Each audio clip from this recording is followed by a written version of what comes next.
Hello dancers, hello dance teachers. I am very fortunate to have Jessie with me. Thank you very much for giving us your time. And we're going to talk about port de bras. So movement of the arms, which is a very specific technique and a very important one because of the coordination and the timing. Of course the aesthetic, but the whole idea of port de bras is to marry that with all the other movements you do with the body and the legs. And if you can get that timing right with the aesthetic, it's just going to make your life easier. So we're going to start with first port de bras. So if you could be so kind to put yourself in first position. So what's happening now? Jessie's straight away in second, arms are in second position, and Jessie's going to show you first port de bras.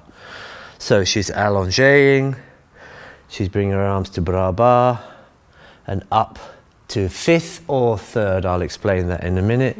Thank you very much. Could you put your arms up to the fifth or the third? So depending on the style, in the Royal Ballet we call this the fifth. In the Vaganova system, the Russian system, this is third. So they're both right and both wrong, but they are two different names for exactly the same thing, so just for you to understand. So I'm just going to invite Jessie to do that again. Could you do that again slowly, Jessie? So she's in second, she allonges, meaning she opens the line and then she collects the force, as it were, to preparation or bras bas, depending on the schooling, and then she comes up, and then she opens very nicely and finishing. So for you, where would for you be an issue with when you're teaching port de bras? When I'm teaching port de bras, I see a lot of people do like a tulip opening. Right. so the arms just come open rather than using this kind of expressive. Yeah. And also and then turning it on the last moment. Okay. So instead of straight away turning your elbow. Yes. So this is again, you know, these are issues that most dance students and professionals, but we will have. So let's start with the first one. So we're going to put her arms in third or fifth. So what Jessie is saying is that many people just open their arms like this and then they correct the position. But actually Jessie's going to demonstrate. She's going to open the hands first, like that, and then she's going to spiral straight away into the second position. So if you could just show us again the correct way. So Jessie opens the hands and she brings the arm straight away to second. Thank you very much. And just a rule of thumb, if you can put your arms in second, generally, if you're facing the front, you should be able to just see your fingertips. And that's the same more or less for the third or the fifth, unless you're doing a pirouette. When you're pirouetting, your arms are exactly over the head.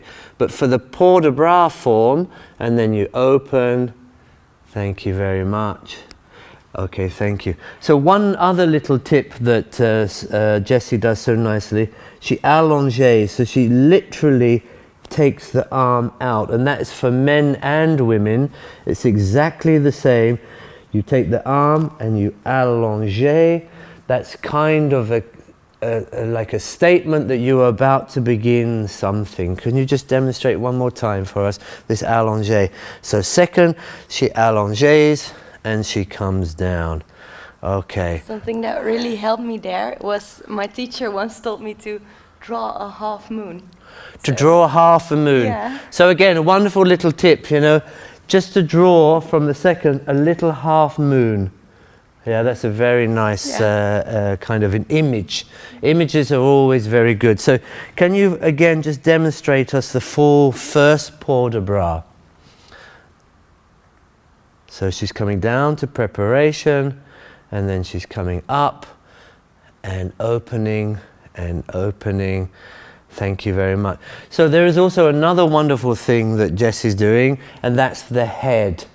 Do you have any tips for us for that? Because you'll use very nicely, Jessie. I mean, you've been training for many years, so it's very automatic for you.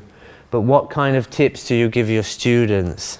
To follow the hands. Right. In the movement, like when you allonge, you also follow. Yeah. Okay, so that's very good. So what Jesse's saying is literally follow the hand. So the rule of the thumb is to follow the hand. Now, if you're here, then you follow the right hand if you're, let's say, if you're with the right hand on the bar, or you're in a right foot forward, so croisé, so then you would follow this hand. If you're croisé with the left foot, then you would, the rule of thumb would to follow the left. So if you could just show us one more time the left side. Yes. So now she's taking from the left side, she's following the hand down, she's taking the hands up, and she's opening. Very good. So again, dancers, dance teachers, that practice is always imperative, that you continue to find the best way. And this is why we make these films, to make it easy for you. We have more in-depth films, but for now, just the first port de bras, as Jessie so wonderfully said, you follow the arm, you do a half moon on the allongé, and as you saw with Jessie, there was a kind of a very nice continuum of the arm. So you're kind of drawing lines in the air, as it were. So thank you very much for that, Jessie. You're welcome. Thank you.